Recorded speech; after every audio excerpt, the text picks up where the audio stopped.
Today on the Bass Channel, we're checking out the Genzler Magellan 800 and, more importantly, their new Bass Array 2 cabinets.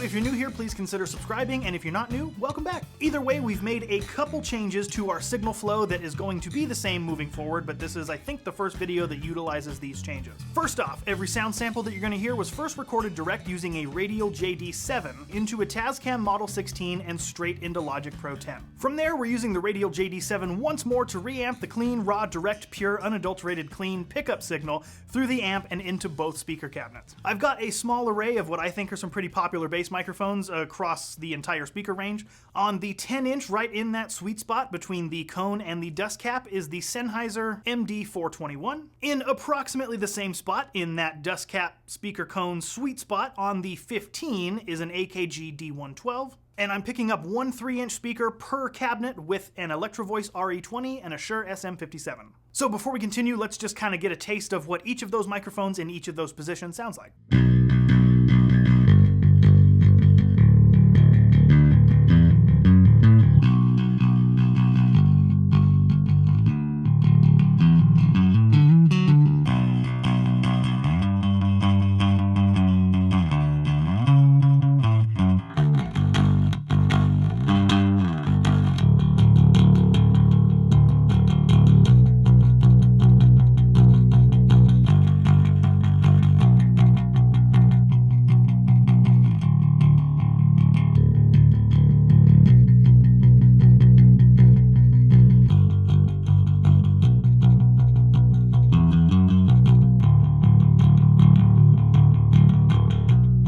So as I said a moment ago, the main attraction of this particular video is the new Bass Array 2 cabinets, but before we dive into those, let's talk a little bit about this Magellan 800 just so we can kind of understand what we're feeding these cabs. Genzler says that the Magellan 800 represents the pinnacle in the next generation of lightweight, high-output, versatile bass amplification. With years of research, design, and manufacturing expertise, Genzler developed this model utilizing stringent design parameters for form, function, fit, and finish. The result is an 800-watt, professional, high-powered, tour-class bass guitar amplifier weighing only 6.25 pounds. A quick overview of the front panel will show a pristine and articulate clean channel accompanied by a more driven tonal signature and harmonic texture from the drive channel. There's also an active 3-band EQ with a parametric mid-control, a mute switch, a pad switch, and of course the input jack. But in my opinion, one of the coolest features of this amplifier is the dual curve variable contour knob. Curve A gives you a classic to modern mid-scoop curve, whereas Curve B gives you a thicker to vintage low-mid bump with a tapered top end. And of course, the counterclockwise position is fully bypassed and leaves the EQ curve flat.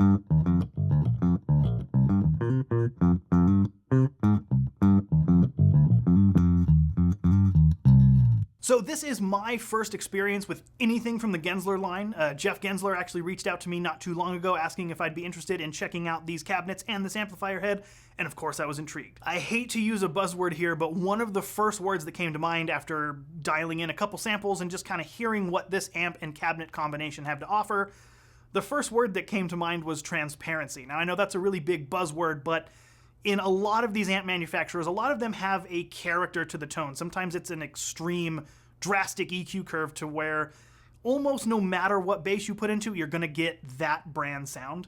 And not that that's not true here, but there is much more transparency. There's a lot more articulation, there's a lot more high-end clarity, and there's a mid-range to it that, especially when that contour is left flat, really brings out the true character of the bass, which I'm a big fan of because, as you can see or probably have known in the past, I'm a big fan of EMG pickups, and not only myself, but that company has kind of described their products as being a truer representation of what's happening at the interface of your fingers or pick and the strings. So much like the way I prefer that EMG kind of true to form sound, to not use the other word, the Genzler kind of does the same thing, to where it's still got, you know, a good character in the low end, and it's kind of eliminating some of the, for lack of a better word, ugly mid frequencies that you wouldn't like, that you'd probably get with a DI signal. Obviously, having those speakers is going to give you a bump in the lows and sort of tame a little bit of those less than desirable mids. But hearing the entire array, the entire array of these speakers in this configuration, almost whichever setting you have, maybe not if you have the contour max, but generally speaking, any kind of subtle EQ tweaks, the DI signal and the cabinet signal are really not that far off.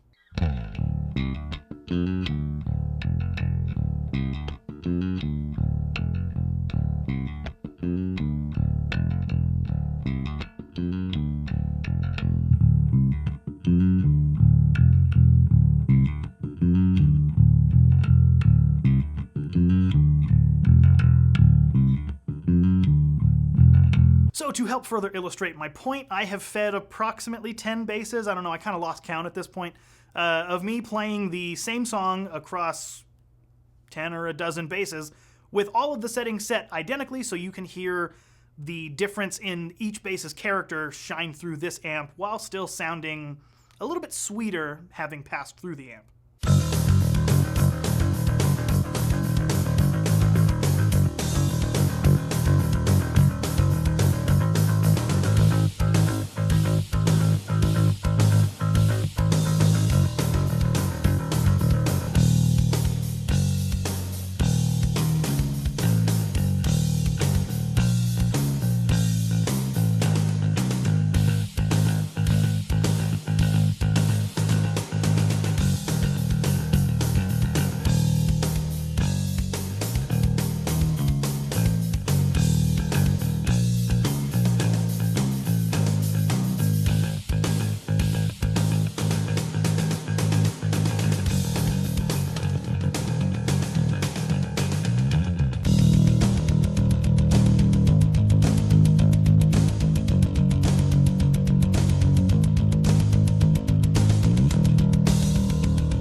Okay, so let's talk a little bit more about these Base Array 2 cabinets. Sitting at the bottom of the stack is the slanted 115, or as the model number goes, the Base Array 2-115-3 SLT. The Base Array 2 cabinets are based on the successful and popular design of the original, but now feature all-new Italian-designed loudspeakers, increased power handling, broader frequency response with more detail and mid-range definition, and extended top-end clarity. The 115 is rated at 500 watts with a frequency response of 30 Hz to 18 kHz.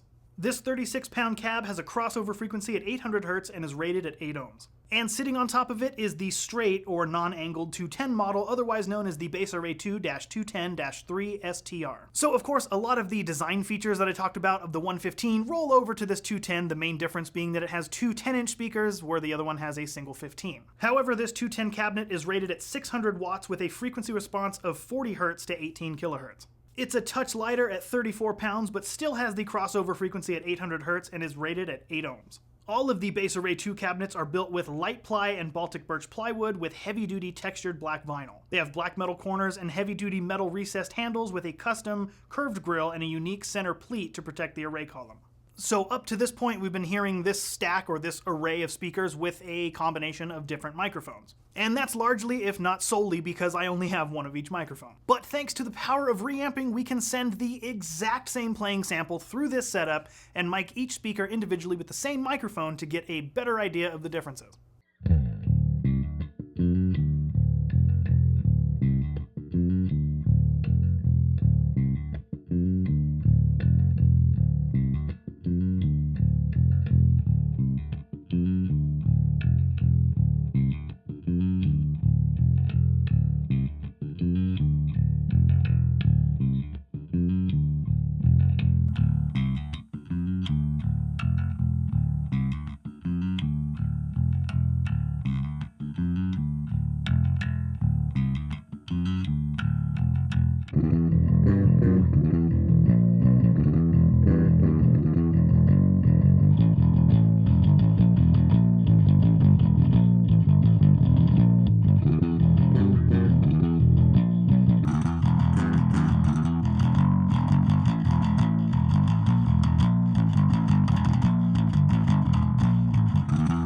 And again, because each of those playing examples is the exact same take, I can layer them on top of each other and we can hear what it would sound like if we had 3 RE20s and mic'd them all up at once.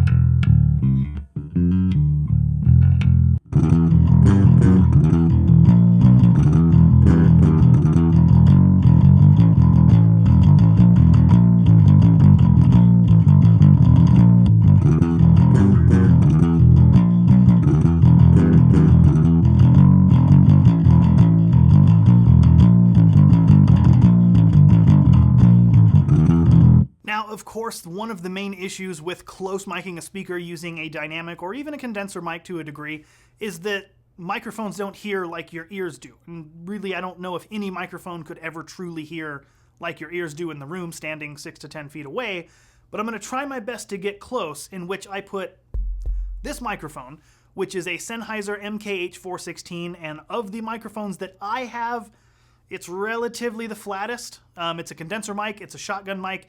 It picks up sound tremendously well up to 5 feet, so I placed it 3 to 4 feet away from the entire stack, pointed kind of just right in the middle of everything, to do my best to simulate what your ear would hear if you were sitting a few feet away playing this amp in your room.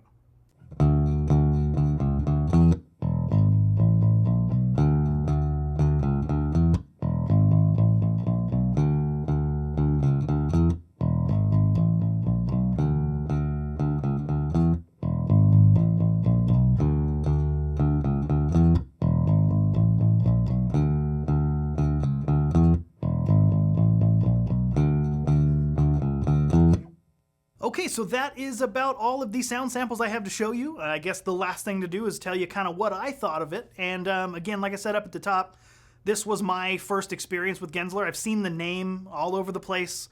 I didn't really know that much about it. I'm really glad that Jeff reached out and asked to send me these cabinets, because now I know of another great hi-fi, true to form, true to sound, I guess would be the better way to say that, amplifier series. Now, of these two cabinets, my personal preference, what my ear likes to hear, I'm a little bit more drawn to the 210. The 15 has like a mid thing going on that maybe I'm just going to say I'm not as familiar with, because when I think of a 15-inch cabinet, I'm generally, my head goes to like a flat wound P-bass hollow body, kind of something of that nature where it's really dark and round. So maybe my ear just wasn't ready to hear such a full range kind of a thing with that 15. So I really like the 210, I think, because it naturally removes a couple frequencies that my ear just doesn't like to hear anyway. So unfortunately, these have to go back. If I was gonna have any of them, if I got my pick at anyone, I'd probably go with the 410, just because I like 10s, and I like the way 410s push air over 210s. But again, that's just a preference thing. Obviously, a 210 and a 115 is one of the more versatile ways you can go with it. So don't let my opinion on the 115 sway you from the 115 if you're a fan of the 115. So I do believe that's just about all I have to say. Again, if you're new here, please consider subscribing, give the video a like. If you hated it, give it a dislike. But either way, leave a comment and let me know what you thought. I think that's about all I have to say, so be safe, and I will see you whenever it is that I see you.